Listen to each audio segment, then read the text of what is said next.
नमस्कार, बहुत स्वागत आपका। मैं आपके साथ तरन्नुम जहां शेख। बुलेटिन की शुरुआत बड़ी खबर से। बहराइच हिंसा मामले में लगातार कार्रवाई की जा रही है। बहराइच के सीईओ महसी रुपेंद्र गौड़ को हटा दिया गया है। इस बड़ी कार्रवाई को अंजाम दिया गया। रायपुर के सीईओ रवि खोखर को दिया गया है महसी का चार्ज, यानी कि यहाँ पर एक बड़ी जिम्मेदारी सौंपी गई है। बहराइच में सीईओ रुपेंद्र गौड़ के इलाके में हुई थी हिंसा, जिसके बाद उन्हें हटा दिया गया उनके पद से और एक नई जिम्मेदारी यहाँ पर सौंपी गई है। तो ये बड़ी खबर आ रही है और अब ये जिम्मेदारी जो है आपको बताते चले कि रायपुर के सीईओ रवि खोखर को दिया गया है। तो बहराइच में जिस तरह से स्थिति उत्पन्न हुई उसके बाद से खुद सीएम योगी आदित्यनाथ लगातार इस पूरे मामले को लेकर मॉनिटरिंग कर रहे हैं। अधिकारियों को तमाम दिशा निर्देश सीएम की तरफ से दिए जा रहे हैं और साफ तौर पर सीएम का कहना है अगर इसमें अधिकारी की लापरवाही होगी तो उसके खिलाफ भी एक्शन लिया जाएगा।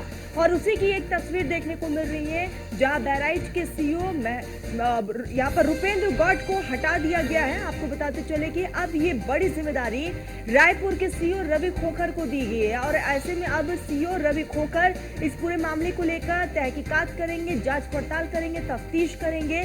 लगातार प्रशासन की टीम जो है वो इस पूरे मामले को लेकर जांच पड़ताल कर रही है। कल की हमने आपको तस्वीरें भी दिखाई थी जब पीड़ित परिवार सीएम योगी आदित्यनाथ से मिलने के लिए पहुंचा था और ऐसे में सीएम योगी आदित्यनाथ ने साफ तौर पर दो टूक कहते हुए कहा कि इसके पीछे जो भी होगा उसके खिलाफ सख्त एक्शन लिया जाएगा, सख्त कार्रवाई को अंजाम दिया जाएगा।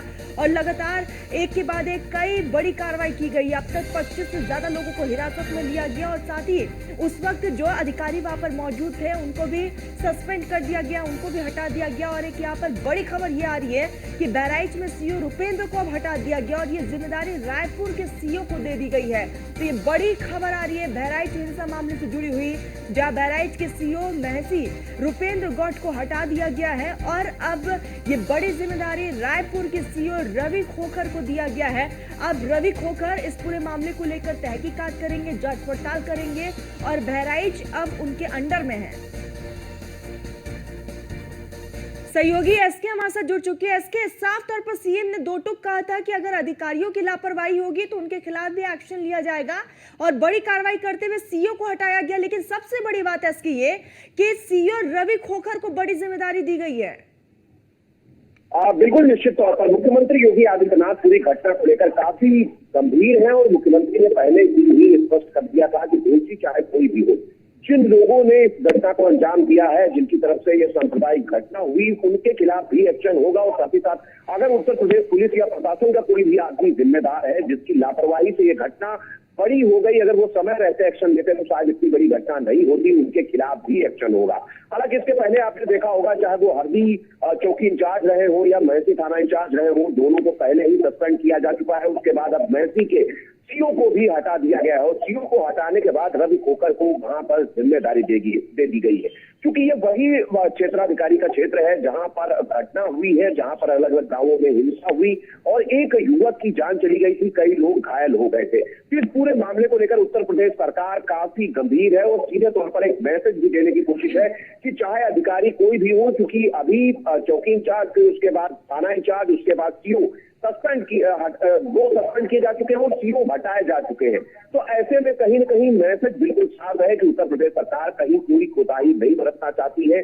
दोषियों में अगर हम देखें तो अब तक करीब 51 लोगों को गिरफ्तारी कर उनको जेल भेजा जा चुका है।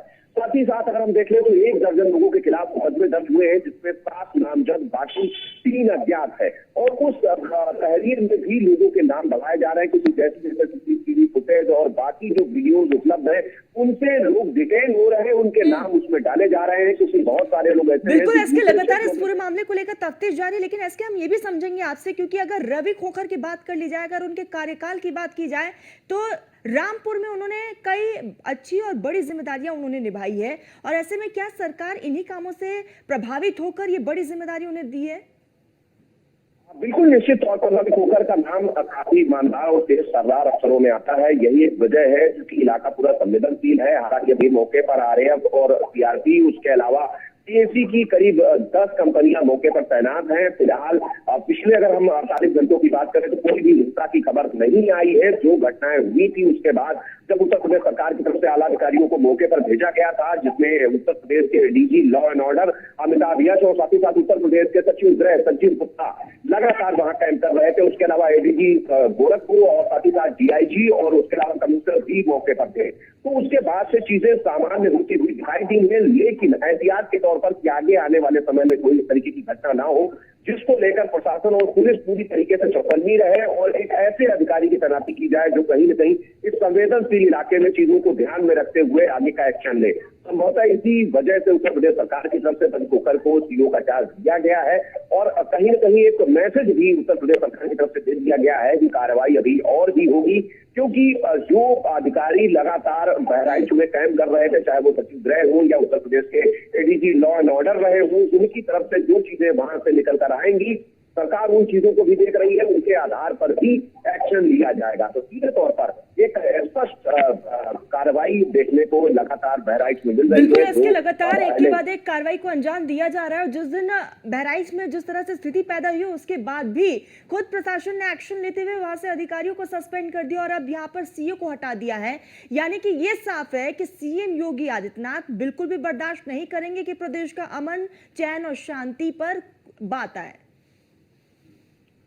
बिल्कुल निश्चित तौर पर, क्योंकि अगर हम देखें तो लगातार इस पूरे मामले को लेकर मुख्यमंत्री को नजर बनाए हुए थे, लगातार वहां से पल पल का अपडेट ले रहे थे, क्या स्थितियां हैं वहां पर, पुलिस की तैनाती कितनी है, अब तक की गिरफ्तारियां क्या हैं, उन लोगों पर एक्शन क्या हुआ जो इस पूरी घटना के पीछे दोषी थे। तो बहुत सारी चीजों को लेकर मुख्यमंत्री खुद नजर बनाए हुए थे। हालांकि इसके बाद से लगातार मुख्यमंत्री के निर्देश पर जो लखनऊ से आला अधिकारी गए थे वो भी सारी स्थितियों को देख रहे थे, चीजें सामान्य हो रही। कल ही पीड़ित परिवार मुख्यमंत्री से मिला था और पीड़ित परिवार ने मुख्यमंत्री से मांग की थी कि जो भी दोषी है उनके खिलाफ कठोर एक्शन लिया जाए, ताकि इस तरीके की घटना प्रदेश में कहीं दूसरी जगह ना हो, कोई भी अपना बेटा, कोई अपना पति या कोई अपना भाई ना खोए। जिसके बाद मुख्यमंत्री ने स्पष्ट तौर पर निर्देश दिया था कि कठोर कार्रवाई होगी और कार्रवाई भी ऐसी होगी जो कहीं न कहीं दूसरे लोगों के लिए सबक बने। तो निश्चित तौर पर वो कार्रवाई का दौर जारी है। 51 लोग गिरफ्तार हो चुके हैं, जेल भेजे जा चुके हैं, लगातार उन लोगों की तलाश है जो अपना इलाका छोड़कर कहीं भी भूमिगत हो गए। बिल्कुल, बिल्कुल, इसके